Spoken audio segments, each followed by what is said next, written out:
যখন অহংকারী ফেরাউন মহান আল্লাহকে হত্যা করার উদ্দেশ্যে নাউজবিল্লাহ তার মন্ত্রী হামানকে সেই সময়কার সবচেয়ে উচ্চ টাওয়ার নির্মাণ করতে বলল, এবং সেই উচ্চ টাওয়ার থেকে সে যখন আসমানের দিকে তীর ছুঁড়েছিল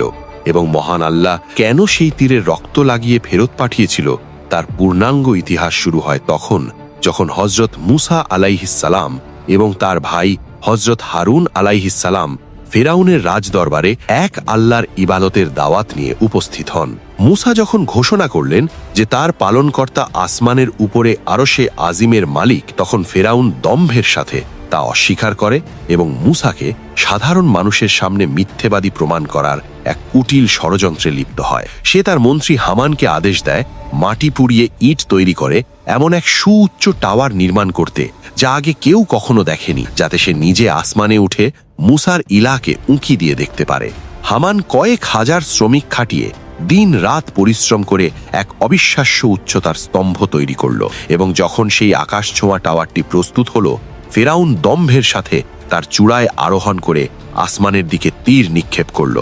মহান আল্লাহ তাকে চরম ফিতনা বা পরীক্ষায় ফেলার জন্য কুদরতিভাবে সেই তীরের রক্ত মাখিয়ে ফেরত পাঠালেন, যাতে তার পতন আরো ভয়াবহ হয়। তীরের মাথায় রক্ত দেখে ফেরাউন উন্মত্তের মতো চিৎকার করে নিচে নেমে এসে তার প্রজাদের কাছে দাবি করতে লাগলো যে সে মুসার ইলাকে হত্যা করেছে, নাউজবিল্লাহ। কিন্তু ফেরাউনের এই ধৃষ্টতা যখন সীমালঙ্ঘন করল, তখন আল্লাহর নির্দেশে হজরত জিব্রাইল আলাইহিসসালাম আবির্ভূত হলেন এবং তার বিশাল পাখার মাত্র একটি প্রচণ্ড আঘাতে সেই অহংকারের স্তম্ভকে 3 টুকরো করে মুহূর্তেই ধ্বংস করে দিলেন। বর্ণিত আছে যে সেই টাওয়ারের একটি অংশ ফেরাউনের বিশাল সৈন্যবাহিনীর ওপর পড়ে তাদের পিষে ফেলল, একটি অংশ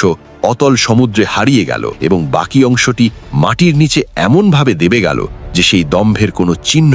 আর অবশিষ্ট রইল না। এভাবেই আল্লাহ তাআলা ফেরাউনের অহংকার ভেঙে চুরমার করে দিলেন এবং কিয়ামত পর্যন্ত মানুষের জন্য এক বড় শিক্ষণীয় নিদর্শন রেখে গেলেন।